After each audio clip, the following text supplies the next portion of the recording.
লিঙ্কের সৌজন্যে বইমেলা প্রতিদিন অনুষ্ঠান থেকে আপনাদের সবাইকে স্বাগত জানাচ্ছি। আমি অন্তরা বিশ্বাস এবং আপনাদের সঙ্গে আছি আমি সুকন্যা। আমাদের আজকের বইমেলা দিয়ে আলোচনার বিষয় তরুণ লেখক ভাবনা এবং ভালো লেখক হতে গেলে কি করতে হয় সেই বিষয়টি নিয়ে আজ আমরা কথা বলতে চাই। হ্যারি পটার লিখেছেন যে লেখক, সেই লেখক নবীন লেখকদেরকে 5টি উপদেশ দিয়েছেন বা বলতে পারো যে সাজেশন দিয়েছে। তো এই যে 5টি বিষয়কে তিনি গুরুত্ব দিয়েছেন, সেই 5টি বিষয়ের মধ্যে প্রথম যে বিষয় সেটি হচ্ছে পাঠ্যাভ্যাস। অর্থাৎ কে কত বই পড়বে তার উপর নির্ভর করছে কে কত ভালো লেখক হবে। কেউ যদি ভালো লেখক হতে চায় তাহলে তাকে অবশ্যই অনেক অনেক বই পড়তে হবে, তাহলেই সে ভিন্ন লেখকের বইয়ে কি ভুল রয়েছে বা লেখার যে লেখনীর যে ভাবনা সেই বিষয়গুলো নিয়ে সে আলাদাভাবে চিন্তা করতে পারবে, নিজের লেখায় সেগুলোকে প্রয়োগও করতে পারবে। এবং আমরা জানি যে যেহেতু আজকে তরুণ লেখক ভাবনা, আপনি যেটি বলছেন যে এই যে পড়ার যে বিষয়টি সেটিও কিন্তু এই তরুণ যাই লেখকরা রয়েছেন তারাও কিন্তু পড়ছেন, কারণ তারা তো প্রথমত পাঠক, তারপরে না লেখনীর বিষয়টি শুরু হচ্ছে। এবং আমরাও যেটি দেখতে পাচ্ছি যে এই লেখনীর বিষয়টি কিন্তু তাদের বিষয়াঙ্গিকে অনেক বিচিত্র বিষয় আমরা দেখতে পাচ্ছি, যেটি হচ্ছে তারা কিন্তু শুধু গল্প কবিতাই লিখছেন না, তারা কিন্তু উপন্যাস, ফিকশন, নন ফিকশন ক্যাটাগরিতেও লিখছেন। আবার অনেকে কিন্তু অনুবাদ করছেন, অনেকে সিনেমা লিখছেন, অনেকে ইতিহাস নিয়ে চর্চা করছেন, অনেকে গান লিখছেন। তো নানান বিষয়ের এই যে লেখালেখির বিচিত্রতা, বৈচিত্র্যতা যেটা আমি বলবো, পাঠক আসলে সাধারণত কিন্তু গ্রহণ করছেন, আবার সমালোচনা আলোচনাও হচ্ছে কোন লেখক কোন লেখকের থেকে এগিয়ে রয়েছেন। হ্যাঁ, সেই সমালোচনা তো রয়েছেই। এবং যে কথাটি বলছিলাম যে 5টি বিষয়ে গুরুত্ব দিয়েছিলেন জে.কে রাউলিং, এবং তিনি যে কথাটি বলছেন যে পাঠ্যাভ্যাস তো থাকতেই হবে, পাশাপাশি নিয়মানুবর্তিতা থাকতে হবে। নিয়মানুবর্তিতা মানে যে যত বেশি নিয়মিত লিখবে তার লেখাটা আরও বেশি শক্তিশালী হবে, আরও তীক্ষ্ণ হবে, আর স্পষ্টভাবে সে তার মনের ভাবটাকে প্রকাশ করতে পারবে। এটি ছিল দ্বিতীয় বিষয়। এই নিয়মিত লেখালেখি যেটা বলছেন সেটা কি আসলে নিজের দক্ষতা বৃদ্ধি করার জন্য, নাকি আসলে বই প্রকাশের জন্য লেখালেখিটি করতে হবে? এটা একটু আমি আপনার কাছ থেকে একটু জানতে চাই। হ্যাঁ, সেটি হচ্ছে কেউ যদি লেখক হতে চায় তাকে অবশ্যই পরিশ্রমী হতে হবে, এটি একজন বিখ্যাত লেখক বলছেন, সেই কথাটি আসলে আমরা বলছিলাম। এবং এখন যেটা বলতে চাই সেটি হচ্ছে আজকের এই বিষয়ের উপর আলোচনা করতে দুজন অতিথি আমাদের সঙ্গে এরই মধ্যে যুক্ত হয়েছেন। একজন হচ্ছে অরবিন্দ পান্তি, একজন লেখক, তরুণ লেখক, এবং আমাদের সঙ্গে যুক্ত হয়েছে আকাশ প্রকাশনা সংস্থার প্রকাশক, তিনিও আসলে আমাদের সঙ্গে এরই মধ্যে যুক্ত হয়েছে। আপনাদের দুজনকেই স্বাগত জানাচ্ছি আমাদের এই আয়োজনে। শুরুতেই অরবিন্দ পান্তি, আপনার কাছে আসলে যেটি জানতে চাই, আপনি যে লেখক হতে চাইলেন এটির জন্য আপনি কি কোনো নিয়ম কানুন মেনে তারপর লেখক হয়েছেন, নাকি মন চেয়েছে লিখেছেন? না, আসলে সব কিছুরই নিয়ম আছে, চাইলে তো আর লেখক হওয়া যায় না। আমার প্রস্তুতি ছিল এবং প্রস্তুতিটা এখনও চলমান। মানে এখন লিখতে যাই মনে হচ্ছে বিশ্ব সাহিত্য বা বাংলা সাহিত্য ঘাটাঘাটি করে দেখলাম যে আসলে হচ্ছে না, মানে টোটালি তৃপ্তিবোধ নেই, কোথায় দাঁড়িয়ে আছি। এবং ইদানিং মনে হয় যে আসলে লেখারও কিছু নেই। যখন বিশ্ব সাহিত্য বাংলা সাহিত্য ঘাটাঘাটি করি মনে হয় কী লিখব, আসলে কি লেখা উচিত। সেখান থেকে দাঁড়িয়ে আমি একটাই এখন অনুধাবন করতে পারি যে আমাদের স্বতন্ত্রতা দরকার। মমতাজের মতো কণ্ঠ অসংখ্য আছে, কিন্তু সেই কণ্ঠগুলো তখনই উঠবে যখন তার গায়কিতে স্বতন্ত্রতা আসবে। এছাড়া সম্ভব না আরেকজন মমতাজ হওয়া। যদিও আরেকজন মমতাজ হবে না, কিন্তু এই স্বতন্ত্রতা দরকার লেখনীতে। সব কিছু মিলিয়ে, অর্থাৎ একেবারে তার নাম ধরে চেনা যাবে, তার গদ্য বা কবিতা পড়লেই যেন চেনা যায় এটা অমুকের। যেমন আমাদের যাদেরকে আমরা চিনি প্রত্যেকেরই গদ্য কিংবা কবিতা এক জায়গায় রাখলেই বুঝতে পারি এটা নজরুলের, এটা রবীন্দ্রনাথের, এটা বিভূতির লেখা, কিংবা এটা মানিক বন্দ্যোপাধ্যায়ের। এটা মার্কেজের, এটা বোঝাই যায়। আচ্ছা, মানে পড়তে পড়তে কোন লেখাটা কার মানে বোঝা লেখকের যায়। নাম না দেখেও লেখার স্টাইল থেকেই আসলে বুঝে ফেলা যায়। আমাদের সঙ্গে একজন প্রকাশকও আছেন, আকাশ প্রকাশনের প্রকাশক। সুকন্যা, তোমার কোনো প্রশ্ন আছে? আমার প্রশ্ন আছে, যেমনটি অরবিন্দ পান্তি বলছিলেন যে লেখার স্বতন্ত্রতাটা আসলে দরকার। আপনি তো একজন প্রকাশক, নিয়মিত বিভিন্ন তরুণ লেখকদের বই বের করছেন, সেই সুবাদে আসলে অনেক পাণ্ডুলিপি আপনার হাত দিয়ে প্রকাশ পাচ্ছে, সেখানে আসলে স্বতন্ত্রের এই মানটুকু কতটুকু নির্ভর করছে, বা একের থেকে অন্যের বইটি আসলে কিভাবে আপনি আলাদা করতে পারছেন একটু জানতে চাই। এটা বোঝা যায় খুব সহজে আর কি। মোটামুটি ভালো, ওই যে উনি বললো না যে ভালো লেখার মান যদি লেখা থাকে না, আমি নিজের থেকে বুঝতে পারবো যে এই লেখাটা উমুক জন করেছে। হ্যাঁ, এই লেখাটা রবি ঠাকুরের লেখা, এটা কাজী নজরুলের, এটা হাসান হাফিজের লেখা, বা এটা হুমায়ুন আহমেদের লেখা। এটা না লেখার ভাবের মধ্যে প্রকাশ পায় উনি কোন ধারাটা লিখছে। সেই জায়গায় নতুন যারা লিখছেন, নতুন লেখক বা তরুণ লেখক যদি আমি বলি, আমাদের বিষয় যেহেতু আজকে তরুণ লেখক ভাবনা, জি। তরুণদের ক্ষেত্রে সেই বিবেচনাটা আপনারা কিভাবে করছেন? কাদের লেখা কেমন হচ্ছে? তরুণরাই তো একসময় তো রবি ঠাকুরও তরুণ ছিল, কাজী নজরুল ইসলাম তরুণ ছিল, তাই না? ওরই তো একদিন আবার আগামী প্রজন্মের আবার কাজী নজরুল ইসলাম, রবীন্দ্রনাথ ঠাকুর হবে। সেক্ষেত্রে বলবো যে ওদের লেখার মান ভালো, ডে বাই ডে বাড়ছে, ভালো কালচারে আমরা চলে আসছি। বাংলা একাডেমিতে 21শে মেলায় কে সামনে রেখে প্রতি বছরই কিন্তু লেখকরা, প্রকাশকরা একটা মাথায় নিয়ে রাখে যে ওই সময় আমরা বইটা প্রকাশ করব। সারা বছরই অনেকে বই প্রকাশ করে, আমিও করি, কিন্তু ওই টাইমটা 21শে মেলায় এই লেখকরা আসে, প্রকাশকের সাথে একটা মানে সন্ধিক্ষণ হয়। সেই সন্ধিক্ষণে আমি বলবো যে তাদের লেখার মান যে খুব খারাপ হয় তা না। কখনো কখনো কেউ কারো লেখা একটু প্রবলেম হয়, সেটা আমরা এডিটরের কাছে দিই, ভালো প্রুফ রিডারের কাছে দিয়ে দেন, একটু মানটা একটু ঠিক করে দেন, একটু সাবলীল ভাষাটা একটু ঠিক করে দেন, লেখার সেন্টেন্স ফরমেশন ঠিক হচ্ছে না, সেক্ষেত্রে টুকটাক থাকে, এরকম থাকে। আবার এরই কিন্তু একদিন কিন্তু বড় প্রকাশ লেখক হয়ে আমাদের প্রকাশনে আসবে। আপনার হাতে জনাব আলমগীর শিকদার লোটন, আপনার হাতে আমরা দেখতে পাচ্ছি শেষের কবিতার পাণ্ডুলিপি। এটা আসলে কি এবার বেরোলো, মানে এটা কেন হাতে? এটা রবি ঠাকুরের পাণ্ডুলিপি, স্বহস্তে লেখা। এই পর্যন্ত বাংলাদেশে কেউ এটা বের করে নেই। শেষের কবিতা একেবারে স্বহস্তের, রবীন্দ্রনাথ ঠাকুরের এই পাণ্ডুলিপিটা একেবারে স্বহস্তে। হ্যাঁ, এটা আমি মেলায় নিয়ে আসবো এই ভ্যালেন্টাইন ডেতে। এই প্রথম বাংলাদেশে আমরা এটা আকাশ প্রকাশনা সংস্থা, এটা আমরা করেছি রবি ঠাকুরের স্বহস্তে লেখার একটা পাণ্ডুলিপি, শেষের কবিতা। এটা আমরা মনে করি যে এটা আমাদের একটা গৌরবের বিষয় যে রবি ঠাকুরের স্বহস্তে পাণ্ডুলিপি আমরা শেষের কবিতা প্রকাশ করতে পারছি আকাশ প্রকাশনা থেকে। এটা আমরা মনে করি যে we feel proud that.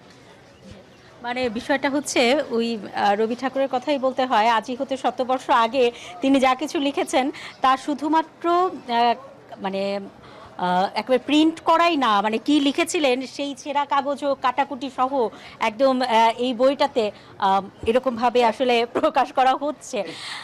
Aurobindo পান্তি, আপনার কাছে কি মনে হয় যে এরকমভাবে আপনার বইও একদিন প্রকাশিত হবে? কি চান আপনি? কেন নয়, বীজ থেকেই বটবৃক্ষ হয়, উনি যেটা বললেন। হ্যাঁ, ছোট থেকেই তো বড় হয়। হ্যাঁ, বিন্দু থেকে সিন্ধু হয়, এটা স্বাভাবিক। সেই বিন্দু থেকে ভীষণ সিন্ধু আশাবাদী। হবার জন্য, হ্যাঁ, কিন্তু মানে একদম টানা লেগে থাকতে হয়। বলা হচ্ছে নিয়মানুবর্তিতার কথা, বলা হচ্ছে দৃঢ়তার কথা, বিনয়ের কথা।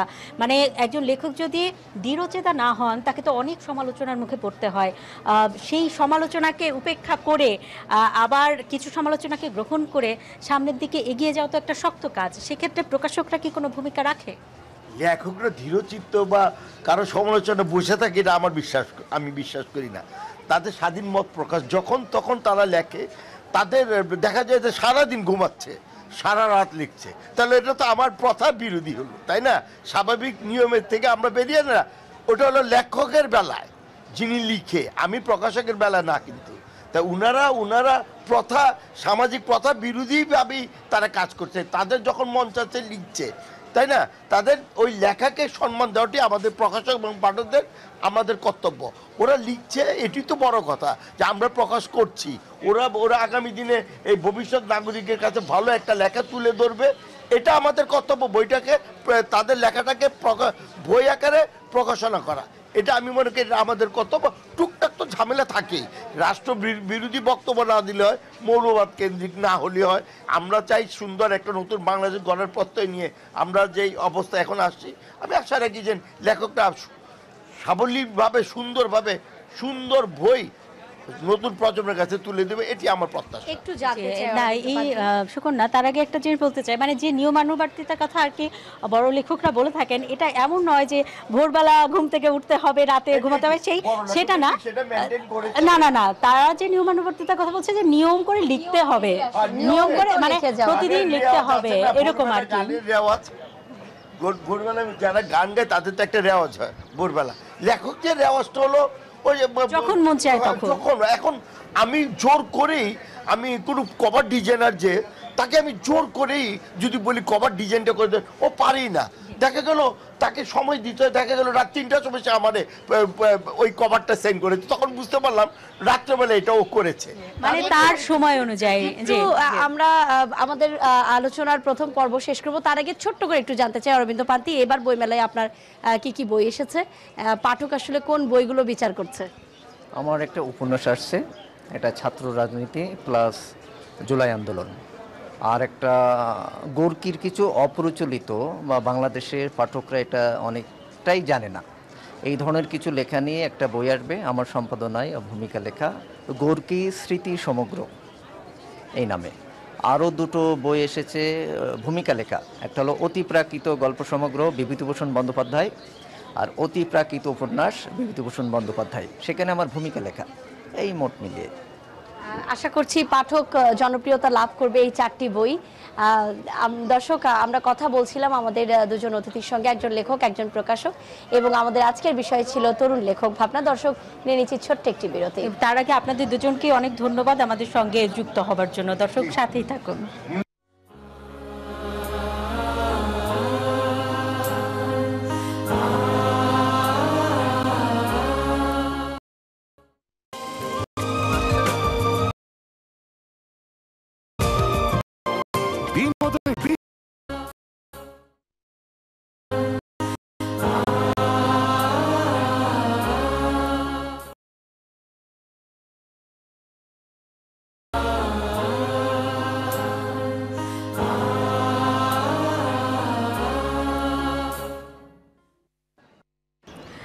বাংলা লিংকের সৌজন্যে বইমেলা প্রতিদিন অনুষ্ঠান থেকে বিরতির পর আবারও স্বাগত জানাচ্ছি আমি অন্তরা বিশ্বাস। দর্শক, আজকে আমাদের বিষয় তরুণ লেখক ভাবনা। এই বিষয় নিয়ে আমরা আসলে আলাপ করছিলাম। একজন তরুণ লেখক আসলে তার বইকে নিয়ে কী ভেবে থাকেন, প্রকাশকরাই বা তাদের লেখাকে নিয়ে কী ভেবে থাকেন, সেই বিষয় নিয়ে আসলে আমরা আজ কথা বলেছি এবং এখন আরও কথা বলবো। আসলে যে কথাটি অনেকেই বলে থাকেন, বড় লেখকরা বলে থাকেন যে অনেক বেশি পড়তে হবে, সেই সঙ্গে অনেক বেশি লিখতে হবে, তার পাশাপাশি ভাবতে হবে এবং যে কোনো ধরনের সমালোচনাকে সহজভাবে নিতে জানতে হবে। আবার সকল সমালোচনাকে গ্রহণ করা যাবে না, কিছু সমালোচনাকে ফেলে দিতে হবে। অর্থাৎ মনের মধ্যে দৃঢ়তাও থাকতে হবে এবং সেই সাথে এক ধরনের বিনয়ও থাকতে হবে। কেউ সমালোচনা করলেই তার দিকে একদম মারমুখী হয়ে যাওয়া যাবে না, আবার কেউ সমালোচনা করলেই তার কথাটি একেবারে সাদরে গ্রহণ করা যাবে না। সেই কথাটি আসলে বড় লেখকরা, যারা নবীন লেখক আছে, তাদের প্রতি আসলে বলে থাকেন। সেই সঙ্গে নিজের যে স্বাধীন ভাব রয়েছে, লেখার যে স্বাধীনতা, সেই স্বাধীনতাও যেন থাকে একজন লেখকের, সেই কথাটিও আসলে তারা বলতে চান। আমি এই মুহূর্তে একজন লেখকের সঙ্গে কথা বলতে চাই। তিনি আসলে কবি। এরই মধ্যে এই বইমেলায় এর আগে 5টি বই তার বেরিয়েছিল এবং এবারও আরও একটি নতুন বই বেরিয়েছে অন্য ধারা প্রকাশনী থেকে। আপনার বইটি সম্পর্কে আমরা একটু জানতে চাই। এবারের কবিতার বইটিতে কি রয়েছে জনাব ইব্রাহিম ভুইয়া? জি, আমার বইয়ের নাম হচ্ছে, আপনারা দেখতে পাচ্ছেন, হাসি ফেজম। তো এটা একটা প্রতীকী শব্দ। তা আপনাদের একটু ক্লু দিয়ে বলি, যখন ব্রিটেন যখন ইউ থেকে এক্সিট হয়ে গেল, ওরা সংক্ষেপে এটাকে বললো ব্রেক্সিট। আমরা যখন এই যে সেলফি তুলি, ফটোগ্রাফি, এটা হচ্ছে সেলফ ফটোগ্রাফি, এটাকে বলছে সংক্ষেপ করে সেলফি বলা হয়েছে। তা আমি আসলে এই যে গত 16 বছরের যে একটা শ্বাসরুদ্ধকর একটা অবস্থা, একটা দেশ চলে গিয়েছিল, যে সেই 16 বছরের শাসন ব্যবস্থাকে আমি কবিতার মাধ্যমে, কবিতার ছন্দে, আমি কাব্যময় ছন্দে এটাকে রূপক অর্থে বাস্তবতার নিরিখে এটাকে আমি তুলে ধরতে চেষ্টা করেছি। বইটি পাঠ করার পরে পাঠকের মনে যে একটা স্পষ্ট চিত্র আঁকবে যে 16 বছরে আসলে কি হয়েছিল। যে আর বিষয়টা হচ্ছে যে একটা রাষ্ট্র যখন যে সকল নাগরিকের সমান সুবিধা নিশ্চিত না করে, তখন একটা শ্রেণী শুধু সুবিধা পায় আর সুবিধা বঞ্চিতদের তালিকা বৃদ্ধি পায়। এই তালিকা যখন বৃদ্ধি হয়ে যায় তখনই আসলে বিপ্লব কিংবা গণঅভ্যুত্থান হয়। তো আমি এখানে আমার একটা কবিতার লাইন আছে যে ফ্যাসিবাদ কখনো বিপ্লবকে সহ্য করে না, আর বিপ্লব কখনো ফ্যাসিবাদ কখনো বিপ্লবকে দমাইতে পারে না। একটি আলো একটি অন্ধকার, একটি জলে একটি নিভে নিরন্তর। আর সত্য কখনো মিথ্যা কখনো সত্যকে স্বীকার করে না, আবার সত্য কখনো মিথ্যাকে স্বীকৃতি দেয় না। তো এই হচ্ছে বিষয়। তা আপনারা দেখতে পাচ্ছেন যে এইখানে প্রচ্ছদের মধ্যে যেটা বলা হয়েছে যে গণতন্ত্র, স্বাধীনতা, আমলাতন্ত্র, ভোটাধিকার, মানুষের মানবিক অধিকার সবগুলোকে খাঁচার ভিতরে পড়া হয়েছিল গত 16 বছর, যে তারা সময় খাঁচায় বন্দী ছিল। সেই সোনার খাঁচা থেকে এখন নিশ্চয়ই তারা মুক্ত হবে, এটি আসলে আমাদের প্রত্যাশা। অনেক ধন্যবাদ আপনাকে। আসলে যে কোনো ধরনের অভ্যুত্থান আমাদের স্বাধীনতার সময় বলি, 1971-এর মুক্তিযুদ্ধের সময়, 69-এর গণ অভ্যুত্থানের সময়, কিংবা 52-র ভাষা আন্দোলনের সময় যে কবিতাগুলো আসলে লেখা হয়েছে, সেই কবিতাগুলো আসলে এখনো বিখ্যাত। অর্থাৎ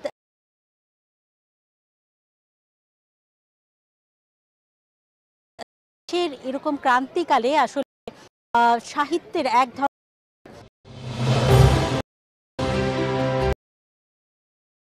অন্য রকমের ধারা চলে আসে এবং সেই ধারাগুলো পরবর্তীতে খুব প্রিয় হয়। নিশ্চয়ই সেই কবিতাগুলো এখন যেগুলো লেখা হবে সেগুলো একসময় অনেক জনপ্রিয় হবে। এই পর্যায়ে চলে যেতে চাই সুকন্যা আমাদের কাছে। সুকন্যা আছেন অন্য প্রান্তে। সুকন্যা আমাদেরকে জানাবেন সেখানকার খবর। আমি আছি এই মুহূর্তে জলছবি প্রকাশনায় এবং সেখানে বেশ কয়েকটি নতুন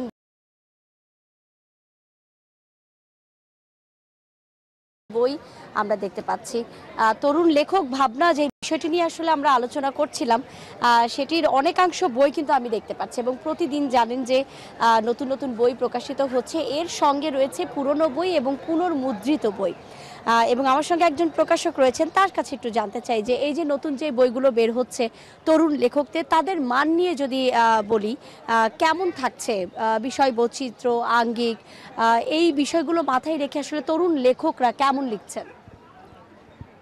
আমি একজন প্রকাশক, এই প্রকাশনা প্রতিষ্ঠানের আমি কর্ণধার। আর একটা পরিচয় আছে, সেটা হলো আমি নিজে লেখক। আমার বই প্রায় 35টার মতো বাজারে আছে। আর আমার জীবনটাই ছিল সাংবাদিকতা। আমি বাংলাদেশ সংবাদ সংস্থায় কাজ করেছি। আপনার প্রশ্নটা খুব চমৎকার, আমার পছন্দ হয়েছে। এই যে নতুনদের ভাবনা, তারা কিভাবে লিখছে। আমাদের সময়ের ভাবনা ছিল একরকম, এখন কালের পরিক্রমায় তাদের চিন্তা চেতনা ভাবনা এবং তাদের লেখার সাবজেক্ট কিন্তু পুরাটা চেঞ্জ হয়ে গেছে। আমি অনেকটাই নতুনদের বই পাবলিশ করেছি এবং করিও, যেহেতু আমি নিজে একজন নতুন লেখক এখনো মনে করি আমাকে। তো আমি খুব আশাবাদী নতুনদের নিয়ে। এখন আপনি এই নতুনদের নিয়ে কেউ কিন্তু তেমন কথা বলে না, এবং যারা কথা বলে তারা কিন্তু পুরনো লোক এবং তাদের কথার একটা ধার আছে আলাদা। একজন নতুন লেখক যতই বলুক যে আমি ভালো লিখি বা কিছু একটা, পুরাতন লেখকটা সেটা স্বীকার করে না। কারণ এটা হলো একটা সময়ের ব্যাপার। এটা নতুনকে গ্রহণ করার মধ্যে যে ঔদার্য এবং যে চিন্তা চেতনা, সেটা আমাদের যারা আমরা সিনিয়র লেখক আছি তাদের মধ্যে নেই। তো তারা ভালো লিখছে এবং এই জলছবি থেকে প্রকাশিত অনেক নতুন রাইটার, যারা আমি তাদের লেখা দেখেছি। আমি প্রচুর পড়াশোনা করি, তো আমি দেখেছি যে অনেক সিনিয়র এবং প্রতিষ্ঠিত লেখকের চেয়েও অনেকে অনেক ভালো লিখছে। একটু দর্শকদেরকে দেখিয়ে দিতে চাই কয়েকটি বই। নির্বাচিত ভূতের গল্প এসেছে নাসির আহমেদ কাবুলের, এবং আরো কয়েকটি বই দেখতে পাচ্ছি। কালো বিড়াল, লাল চোখ, বিশ্ব সাহিত্যে উপন্যাস ও উপন্যাসিক, অনুভূতির বর্ণিল, ধূপছায়া, অপরাজিতার আকাশ, এরকম অনেক রকমের কিন্তু বই এসেছে।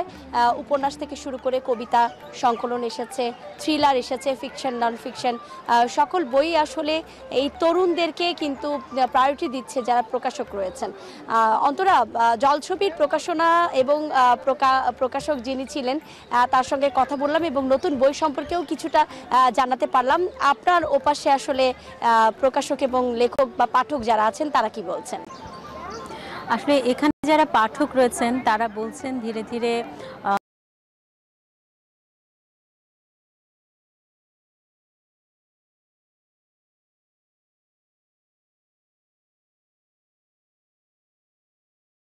জমে উঠছে বইমেলা। তারা এখনো অনেকেই আসলে তালিকা করছেন, অনেকেই বই আবার কিনছেন।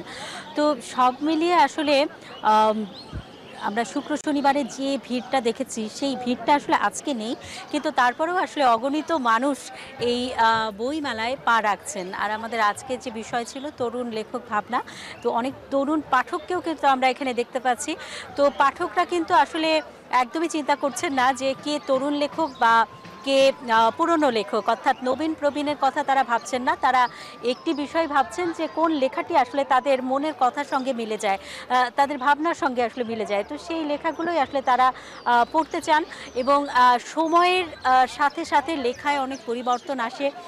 দেশের যে পরিস্থিতি থাকে সেই পরিস্থিতির অনেক কথা কবিতায় উঠে আসে, প্রবন্ধে উঠে আসে, লেখকের লেখনীতে উঠে আসে। তো সেই লেখাগুলো এবার বেশ